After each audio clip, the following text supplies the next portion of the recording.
I've been told that we have a strict timeline, so I want to just go ahead and get started. For those that don't know, I'm Chris Barkley. I am the co-founder of Bonsai Creative, and with me on the panel, we have the Jalbert brothers, and we also have Ryan Justice. And I'd like you guys, just if you don't mind, to go one by one, introduce yourselves formally, and a little short bio about each of you would be great. And I'll give you an additional mic if that helps. So just a little bit on me. I'm Brian Jalbert, one of the Jalbert brothers. That's my brother over there. Background on us, producers, directors, kind of jack of all trades. We just try to focus on the execution of getting it done. Our background, high school dropouts, grew up in lower middle class, didn't have access to money or any of those type of things, so we kind of had to bootstrap a lot of the things we did.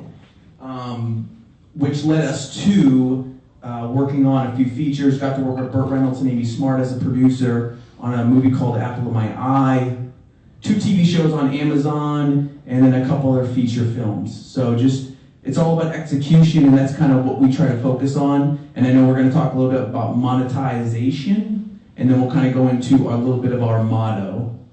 I'm Jake Jalbert, one of the Jalbert brothers. Pretty much the same story. I mean, we dropped out, didn't go to film school, bought my first camera when I was like 22, and just started filming everything I could get my hands on, and we got into doing short films, and we said, we're going to film our first feature film, and that was 2013, and that was fun. And then from there, we just started making film after TV show after TV show, and just keep going. So it's nonstop, right? Ryan, I'd love for you to just speak to why you and Jake fell in love with film. Why film? Why not some other art or some other medium? It's kind of funny. I actually started in hip hop as a rapper, believe it or not. What was your rap name? I was actually B Bronze, or B Brizzle. I changed from B Bronze to B Brizzle, so I bounced around a little bit. And then we ended up getting signed to a deal. That lasted like 10 years, and we got shelved, didn't go anywhere. So we kind of regrouped. I had some acting experience, and got back into film. There's just something about it. The creative process, taking an idea, so you get an idea, it's stuck in your head, right? And you're like, how do I get this done? Especially with no money or just by yourself. And being able to create that from your mind to a physical event or a physical film, just like a song, you create a song. I just love that process. You know, I don't know if there's a real why. I just love doing it, and I can't explain it. Maybe like a lot of people in there, maybe they have that same thing, or it's just me. But I just love doing it. Love to ask the next question to Jake. And you make a feature film. You don't have a lot of resources. You know you have to market. This is kind of near and dear to my heart. What makes for effective social media marketing, in your opinion? Okay, so Brian came to me with an idea for our show, Haunted Tours. That's on Amazon Prime as well. He's like, just grab your camera, let's go. And we talked about it. He's like, grab your camera, just follow me. We're gonna go to this haunted place and start shooting stuff. Because with a movie, to make a movie look big budget, right? You need the big cameras, you need the big actors. So we're like, we can do a reality show that looks big budget with that camera. I'm like, okay, I have that camera. We have some sound gear. Let's take that. Let's take a host, an investigator. We can get into a location. We can get into a haunted location for pretty cheap, right? We can go make this with our dollars, so that's what we did. In the marketing standpoint, to market the thing, like I didn't have a marketing background when I first started. Like, okay, we have this project, we gotta get it out there. How do I get it out there?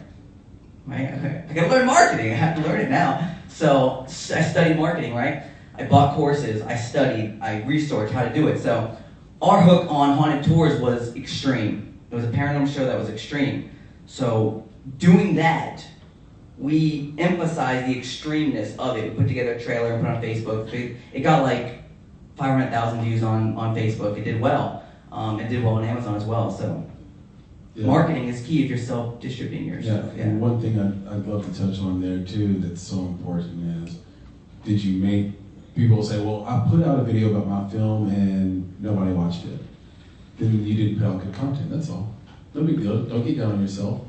Do it again, make something exciting that people are gonna watch. You got 500,000 views, not because he put it on Facebook, but because it was good content that made people want to continue to watch or click on it, etc.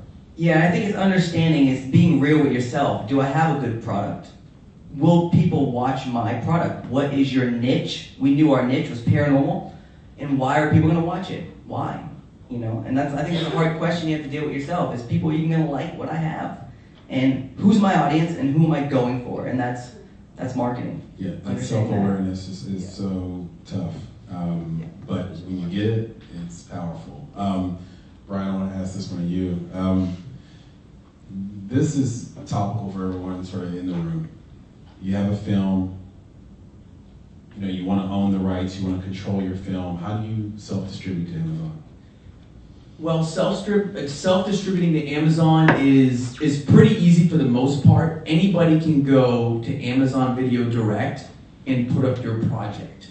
But then it comes down to, like we were talking about, marketing, right? So you have this project, you got the trailer, you got everything put together, okay? You got to get your deliverables for Amazon. And I don't suggest just going to Amazon. You don't want to put all your eggs in the Amazon basket, because that can be pulled out from under you. But it is a good way to start making some money off of what you did on a low budget project, to go, hey, it's just like Shark Tank, right? What's your numbers? How much you were making? Is it even viable in the marketplace? Yeah, you say it's good, but is it viable? And that's what we did. And that's where Amazon can play in, because you got numbers. If you do, like we did 10 million streaming minutes on Prime, that's numbers you can go to somebody with and say, hey, this is what we did. Whether it goes to that next step or not, that's out of your control, or you can go shoot another season and do it all again and continue that process. So I think the biggest thing about Amazon is getting your deliverables together, which is getting your files. You're going to have to get it captioned. You're going to get your trailer put on there. You're going to go to Amazon Video Direct, sign up for that, and then put it online, and then it'll take you through that process. And there's better videos than what I can explain to you here, because there's a lot to explain when it comes to that, but it's pretty easy to do. Also check out Film Hub. Film Hub is a distribution platform like Distributor. But Distributor, you got to pay money to get it up there, whereas they take a cut in the back end. So you have the two different options.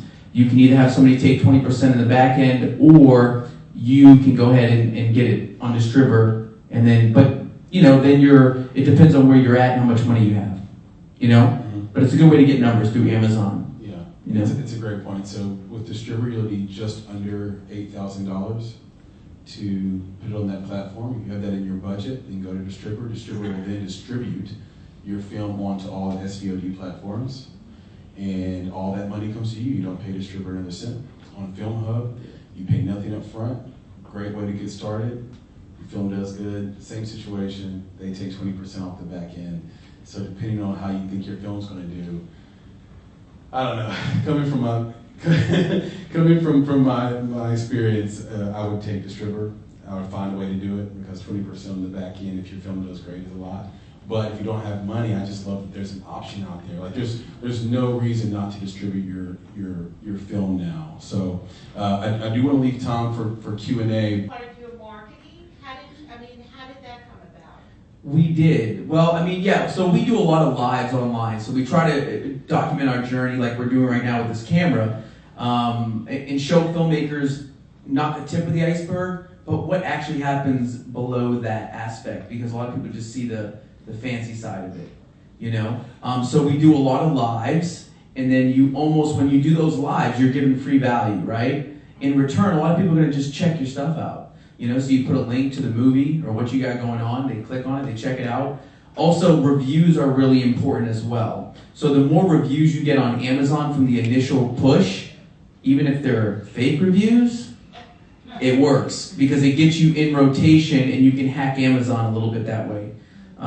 So yeah, it's doing the videos, it's a combination of, I'll let Jake touch on the marketing aspect, but that's some of the ground guerrilla marketing we did, and then I'll let Jake touch on the Facebook and stuff like that. I mean, does that answer your question? Yeah. Yeah. So we built a filmmaking audience.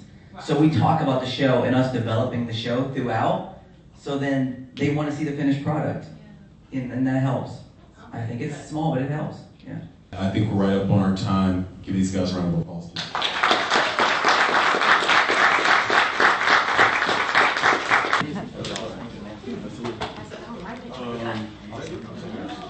I have Nick. I have both of these now. Turn trick.